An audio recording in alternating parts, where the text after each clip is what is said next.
जी नमस्कार, मैं हूं राज पाठक और आप देख रहे हैं बुलेट न्यूज टीवी। देखिए, लगातार हम शिक्षा विभाग से जुड़े हुए न्यूज अपडेट आपको लगातार हम दे रहे हैं और इस वक्त की बड़ी खबर हम आपको बता रहे हैं। वैसे तमाम शिक्षक जो ट्रांसफर को लेकर के, ट्रांसफर पोस्टिंग को लेकर के इंतजार कर रहे थे, सरकार के द्वारा जो टाइम दिया जा रहा था उसकी उस घड़ी का इंतजार करते हैं, उनसे जुड़े तमाम अपडेट जानना चाहते थे। वैसे शिक्षकों के लिए खुशखबरी है। शिक्षा मंत्री और तमाम अधिकारी अब शिक्षा विभाग के एक्टिव हो गए हैं। एक अल्टीमेटम 10 अगस्त का दे दिया गया है कि इससे पहले तमाम ऐसे कार्य, जो चाहे वो ट्रांसफर पोस्टिंग के हो या तमाम जो चीजें हो, स्कूल आवंटन का हो, वो कंप्लीट कर लिया जाए। इन तमाम चीजों पर हम बातचीत करेंगे। हमारे साथ बातचीत करने के लिए शिक्षा विभाग और शिक्षा से जुड़े हुए हैं और प्राथमिक शिक्षक संघ के प्रदेश सचिव हैं आनंद मिश्रा जी। आप हमारे साथ जुड़े हैं, बहुत धन्यवाद आपका और बहुत स्वागत है आपका। धन्यवाद धन्यवाद। शिक्षकों को जिस घड़ी का इंतजार था, 1,20,718 से अधिक शिक्षकों की सरकार ने कहीं ना कहीं ये कही है कि अब ट्रांसफर पोस्टिंग का जो इंतजार था वो खत्म होगा। 10 अगस्त समय लिया गया है क्योंकि चुनाव उसके बाद विधानसभा के होने वाले हैं। क्या लग रहा है 10 अगस्त से पहले शिक्षा विभाग ये तमाम कार्य कर लेगी? राज जी, उम्मीद पे दुनिया कायम है और हम लोग आशावादी विचारधारा के लोग हैं। हम लोग इस बात को अच्छी तरीके से समझ रहे हैं कि कुछ तो होगा, क्योंकि जी बिहार में जो शिक्षकों की स्थिति है, एक उम्मीद जगी थी कि शिक्षकों का स्थानांतरण हो जाएगा, लेकिन जिस तरीके से काम होते जा रहा है, नित्य प्रतिदिन डेट पे डेट, कुछ लोगों का जिला आवंटन कर दिया गया, लेकिन विद्यालय आवंटन अभी तक उनका नहीं है। और ये प्रक्रिया जो इतनी लेंदी कर दी गई है, लगा तो था कि हमारे जो बड़े साहब हैं, सॉफ्टवेयर के इंजीनियर हैं, अच्छे जानकार हैं और उसका परिणाम शिक्षकों के स्थानांतरण में देखने के लिए मिलेगा, लेकिन अभी तक ऐसा कुछ नहीं हुआ है। मैं आपको बता दूं कि अक्टूबर महीने में विशिष्ट जी शिक्षकों के पदस्थापन को लेकर के मामला आया था कि शिक्षकों को अनुमंडल से बाहर चॉइस देना है, और इसको लेकर के हम लोग उच्च न्यायालय में दरवाजा खटखटाए थे और सुनवाई के दिन ही बिहार सरकार ने अपने मसौदे को चेंज कर दिया और कहा कि ये पॉलिसी को हम बदलते हैं और नई स्थानांतरण नीति लाएंगे, जिसमें सभी तरह के शिक्षकों का स्थानांतरण किया जाएगा।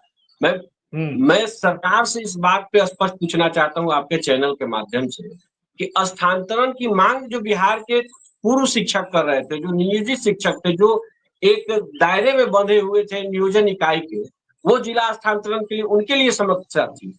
जो जिला इकाई में बहाल हो चुके थे उनके लिए बहुत बड़ी समस्या नहीं थी। तो सरकार ने जब सक्षमता परीक्षा ले लिया, विशेष शिक्षक उनको बना दिया और उनको स्थानांतरण की आवश्यकता थी। हमारे बहुत से शिक्षक साथी ऐसे थे जो नियोजन इकाई के दायरे में फंसे हुए थे और 20 सालों से 2003 और 5 में बहाल शिक्षक साथी या हमारी बहनें ऐसी हैं जो मायके में बसी हुई हैं, उनको परेशानी था, ससुराल उनका बसावड़ा नहीं हो पा रहा था। ऐसी जो स्थिति बनी हुई थी, तो स्थानांतरण सबसे ज्यादा जरूरी उनके लिए था जो नियोजित शिक्षक के रूप में बहाल हुए थे, और उनकी इच्छा थी कि वो अपने जिला में जाए, अपने आसपास के विद्यालयों में जाए, मायके से ससुराल में बस जाए। लेकिन सरकार ने पॉलिसी सबके लिए लाई। हम उसका स्वागत भी करते हैं कि सबकी इच्छाएं होती है। जो बीपीएससी TRE 1 और TRE 2 में बहाल हुए, उनको रेंडमलाइज तरीके से बहाल कर दिया गया, बिना उनके चॉइस के भी अन्य जगहों पे उनको पदस्थापित कर दिया गया। और अभी जो वर्तमान में ई शिक्षा कोष ऐप के द्वारा अटेंडेंस बनता है, तो जो दूर दराज के शिक्षक हैं, जो अपने घर से दूर हैं, उनको कठिनाइयों का सामना तो करना पड़ता है। अगर अकेले कमरा लेकर रहते भी हैं तो समय पे खाना नहीं मिल पाएगा, समय से विद्यालय पकड़ना कठिनाइयों का दौर है। सबके लिए स्थानांतरण आया, लेकिन सरकार को स्टेप बाय स्टेप चलना चाहिए था। इतना लंबा फेहरिस्त जो तैयार हो गया, 1,92,000 लोगों ने आवेदन कर दिया। सरकार की मंशा पे सवाल उठती है कि सरकार अपने चहेते लोगों को स्थानांतरित करने के लिए इस तरह की पॉलिसी तो नहीं लाई। जिनका अभी प्रोबेशन पीरियड भी पूर्ण नहीं हुआ था, उनको भी इस स्थानांतरण नीति में स्थान दे दिया गया। सरकार से सवाल तो उठता है, ठीक है, उनको भी आवश्यकता है क्योंकि उनको चॉइस जगह नहीं मिला था, चॉइस विद्यालय नहीं मिला था, चॉइस अनुमंडल, चॉइस प्रखंड उनको नहीं मिला था। लेकिन ये सवालिया निशान बच्चा कोई 20 वर्षों से इंतजार कर रहा हो, 10 वर्षों से, 18 वर्षों से इंतजार कर रहा हो, उसको आप उस फहरिस्त में डाल देते और सबसे पिछले पायदान पे उनको रखते हैं। अपने ही जिला में लोग लंबे समय से इंतजार कर रहा है कि कब हमारा स्थानांतरण होगा और इस तरह की पॉलिसी, और हर एक महीने बाद एक नई डेट की घोषणा हो जाती है। पिछली बार तो माननीय मंत्री जी बिल्कुल। आकर के मीडिया के समक्ष इस बातों को रखा हाँ। था कि हम नई स्थानांतरण नीति लाएंगे, लेकिन इस बार मीडिया के सामने आकर के बातें हमारे न माननीय एसीएस साहब रख रहे हैं और न माननीय मंत्री जी रख रहे हैं। उन्होंने घोषणा किया है कि 10 अगस्त तक हम हाँ। सारे लोगों को कर देंगे। हम उसका स्वागत करते हैं और उम्मीद करते हैं कि माननीय मंत्री जी अपनी बातों पे अमल करेंगे और उसको लागू कर देंगे। बिहार के शिक्षक बहुत एक तनाव सवाल में ये है। ले लेंगे ना मैं जी। एक बात कहना चाहता हूँ राज जी, कि एक राजा के दरबार, एक राजा साहब थे और उनके घर के पीछे ठंड का मौसम था, बहुत ठंड पड़ रही थी। देखे कि घर खिड़की जब खुला तो खिड़की से बाहर एक व्यक्ति ठंड में ऐसे ही बिना कपड़ों के, बिना कंबल के पेड़ के नीचे पड़ा हुआ था। राजा को लगा कि तो ठंड है, मर जाएगा ठंड के मारे। राजा साहब अपने मंत्री को बुलाए, कहे कि जरा पता करो भाई कि ठंड में इसको कपड़ा उपड़ा क्यों नहीं है, मेरे शासन की बात है। वो व्यक्ति देखता है, कहता है कि हाँ भाई कुछ नहीं है। तुम जाके बोला कि राजा साहब तुमको देंगे, राजा साहब तुमको कंबल देने वाले हैं, टेंशन मत लो, इस बार तुमको ठंड नहीं लगेगी। ऐसा प्रभाव पड़ा। अब ये राजकीय प्रक्रिया है, प्रक्रिया में तो समय बस लगेगा बस उसको कंबल देने में। एक इसी से सवाल आपसे रहेगा, जहां आप कह रहे हैं खुद ही ऐप से सिद्धार्थ साहब चाहते हैं कि सारा चीज हो, सारी गतिविधि हो। इस बार भी कहा जा रहा है कि सॉफ्टवेयर डिजाइन किया जाएगा और चीजों को किया जाएगा। आपको लग रहा है कि यह सॉफ्टवेयर जो काम करेगा, तमाम शिक्षकों की उम्मीदें जो बंद गई हैं, सॉफ्टवेयर कितना काम कर पाएगा? 2020 से राज जी हम लोग सॉफ्टवेयर का इंतजार कर रहे हैं। हमारी हाँ बहनों जी। को और दिव्यांग शिक्षकों के लिए 2020 से ही सॉफ्टवेयर से स्थानांतरण नीति लाई गई थी, अभी हाँ तक वो लागू नहीं हो पाई है। तो बिल्कुल। कैसे हम उम्मीद कर ले कि ये सॉफ्टवेयर इतना जल्दी काम करने लगेगा। ई शिक्षा कोष इनका इतना महत्वाकांक्षी योजना और बिहार के तमाम शिक्षक उस पर अमल भी कर रहे हैं, फिर भी उसमें कठिनाइयां हैं। कभी पूरे दिन उसमें अटेंडेंस नहीं बन पाता। ई शिक्षा कोष ऐप जब इनसे सही तरीके से नहीं चल पा रहा है और खामियाजा शिक्षकों को भुगतना पड़ता है, दिन भर ऐप जो है परेशानी क्रिएट करता है। अब सॉफ्टवेयर के जरिए ये करने वाले हैं। मैं तो कह रहा हूँ कि उम्मीद तो है हमारे पास, लेकिन उम्मीद के बदौलत कहीं ऐसा ना हो कि हमारे प्राण पखेरु उड़ जाए। मैं वही कहानी कह रहा था कि वो 2 दिन बाद, 3 दिन बाद वो जो भिखमंगा था, जो घर के राजा के घर के पीछे था, वो उम्मीद में मर गया कि राजा साहब हमको देंगे। मंत्री से पूछे कि क्या हुआ, क्यों मर गया, कैसे मर गया? उसको तो हम देने की तैयारी कर लिए थे। तो कहा कि आपके कुछ लोगों ने जाके जो उनको आशा दे दिया, उम्मीद दे दिया कि अब कम्बल मिलेगा और अब ठंड नहीं लगेगी। और इस कम्बल नहीं था, आशा भी उसके पास नहीं था, और ठंड में रात गुजार लेता था। लेकिन एक आशा दे दे करके जो आशा तोड़ने की बात होती है, वो मृत्यु के समान होती है, मौत देने के बराबर होती है। और बिहार के शिक्षकों के साथ ही स्थानांतरण नीति में सरकार कुछ इसी तरह की है, बार बार कुछ उम्मीदें पैदा कर देती है, बार बार ख्याली पुलाव, इस तरह की बातें आ जाती है। लगता है कि अब तो अब बताए ना, जिला आवंटन हो चुका है शिक्षकों का, विद्यालय आवंटन नहीं हो रहा है। कितनी भ्रष्टाचार की जड़ें आपकी इतनी मोटी हो चुकी है कि आपको अपने अधिकारियों पे भरोसा नहीं है।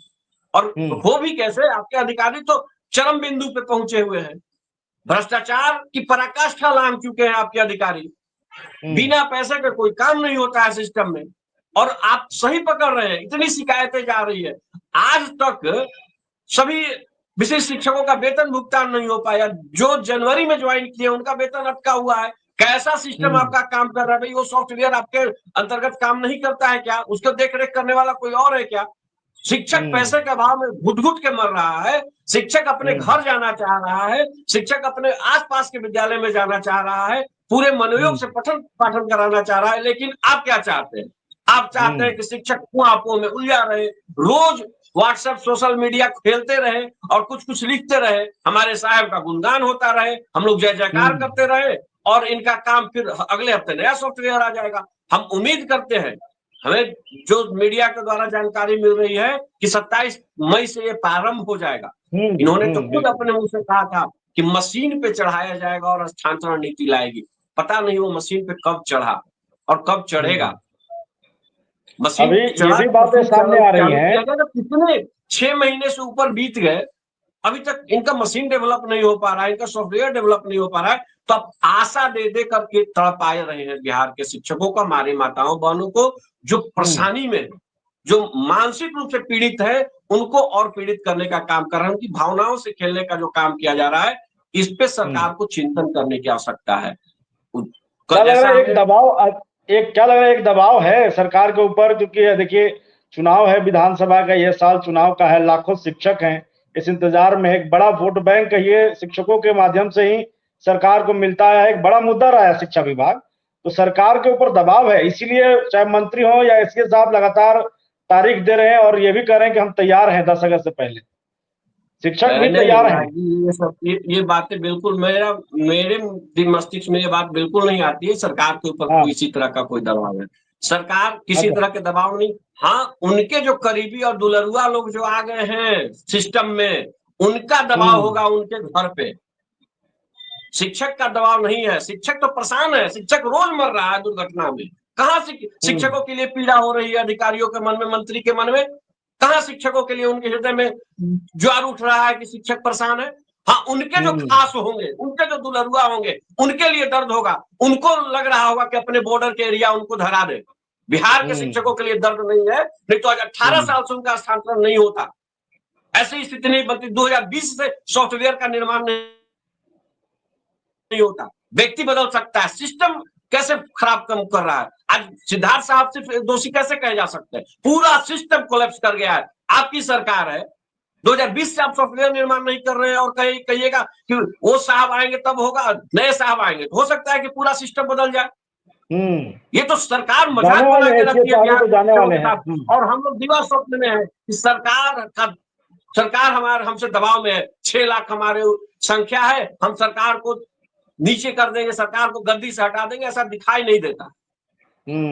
हम भावनात्मक अपील करना चाहते हैं कि आप शिक्षकों की भावनाओं के साथ मत खेलिए। शिक्षकों से जो काम लेना है, उनको मस्तिष्क को फ्री रहने दीजिए। वो अच्छे गुणवत्ता के साथ शैक्षणिक काम करेंगे। अगर वो घर के पास जाना चाहते हैं, उनको जाने दीजिए। सच्चाई है कि वो सही मनोयोग के साथ काम करेंगे। दूर दराज फेंक दीजिएगा 200 किलोमीटर दूर, न वो घर के रहेंगे न घाट करेंगे, पूरे मनोयोग के साथ तो काम नहीं कर पाएंगे, न खाना खा पाएंगे घर के, और न घर की चिंता, उनको घर के परिवार के लोग भी चिंतित रहेगा। अब रोज नित्य प्रतिदिन आप भी देख रहे हैं कि हमारे कितने शिक्षक साथी काल के गाल में समा जा रहे हैं। रोज शिक्षकों की मौतें हो रही है। कितना तनाव झेलेंगे शिक्षक? इतना तरह का दबाव है शिक्षकों पे, और खास करके जो अभी वर्तमान में प्रभारी लोग हैं, और प्रधानाध्यापक की और प्रधान शिक्षक की स्थिति आप देख ही रहे हैं। अभी तक पोस्टिंग की जो प्रक्रिया है, सरकार की जो पॉलिसी है, उनको हम सब समझ रहे हैं कि आप टेम्पोररी सिस्टम के साथ विभाग को चलाना चाह रहे हैं। ढिंढोरा पीटेंगे लंबी चौड़ी, काम होगा कुछ नहीं, टाटा फिस। ये जो टीआरई 1 टीआरई 2 में शिक्षकों का जो जिला आवंटन हुआ, और फिर अब ये एक नया डेट लग रहा है आपको कि जो उम्मीद में थे कि स्कूल आवंटन हो जाएगा, जो इंतजार में थे उनको भी अब टालने की कोशिश, वो भी अब इंतजार में रहेंगे, सरकार के पास इसका भी कोई तैयारी नहीं है। बिल्कुल, जिनको जिला आवंटित हो गया, स्थानांतरण हो गया, वो शिक्षक भी अब इस लिस्ट का इंतजार करेंगे कि अब 1,20,000 लोगों के साथ हमारा भी होगा, फिर जिला के अंदर होगा। पटना को लॉक कर दिया गया है, पटना में किसी का स्थानांतरण नहीं होगा। क्या सिस्टम है भाई? आपको अपने यहाँ कितना पद खाली है, कहाँ हम स्थानांतरण करेंगे, कहाँ नहीं करेंगे, कब करेंगे? ये जब आप लंबी प्लानिंग करके नहीं चलिएगा, स्टेप बाय स्टेप, आज इस प्लान में है, अगला दिन फंस गया मामला तो फिर अगला दिन का सोचेंगे। आज दिन में कमाओ रात में खाओ वाली सिस्टम विभाग चल रहा है। दिन भर काम करेंगे, रात में कोलैप्स कर जाएगा, ये सिस्टम है। इनको 1 साल का प्लान करके चलना पड़ेगा कि हमको अगले साल कैसे रणनीति के साथ काम करना पड़ेगा, हमारा कब ट्रांसफर होगा, हम कब पोस्टिंग करेंगे, कौन विद्यालय में कौन विषय के शिक्षक हैं और कौन विषय के चाहिए। आप पता होना चाहिए कि टीआरई 3 में एक ही विद्यालय में एक विषय के 3-4 शिक्षक पदस्थापित हो गए। बहुत से विद्यालय में शिक्षक है ही नहीं। तो ये बिल्कुल कोलैप्स कर गया है सिस्टम। मुझे तो नहीं भरोसा है कि ये बहुत जल्दी पटरी पे आने वाला है। अब ईश्वर ही चाहेंगे तो कुछ अच्छा होगा। बिहार के शिक्षकों का विभाग रोज बेसिक्योरिटी की बातें कर रही है कि हम ये कर देंगे, हम वो कर देंगे, लेकिन अभी तक दिखाई नहीं दे रहा। चलिए, बहुत धन्यवाद आनंद मिश्रा जी हमारे साथ जुड़ने के लिए। शिक्षकों के लिए सरकार ने भले ही एक अल्टीमेटम दिया, लेकिन कहीं ना कहीं शिक्षक नेता इस बात को लेकर के जिस तरीके से सरकार और शिक्षा विभाग का अब तक का रवैया रहा है, संतुष्ट नहीं है। और जाहिर सी बात है, तमाम शिक्षक भी अभी तक इस पूरे मामले को लेकर के उनके मन में कई सवाल उठ रहे थे। उम्मीद है कि आपका जवाब उनको मिला होगा और आपका जवाब उनको पसंद इसलिए आया होगा क्योंकि आप उनकी आवाज बन करके सामने आए हैं और लगातार हम शिक्षा विभाग और तमाम शिक्षा विभाग से जुड़े अपडेट आप तक देते रहेंगे। कोई कमेंट हो तो आप जरूर हमारे कमेंट बॉक्स में लिखें। बने रहिए, देखते रहिए बुलेट न्यूज टीवी।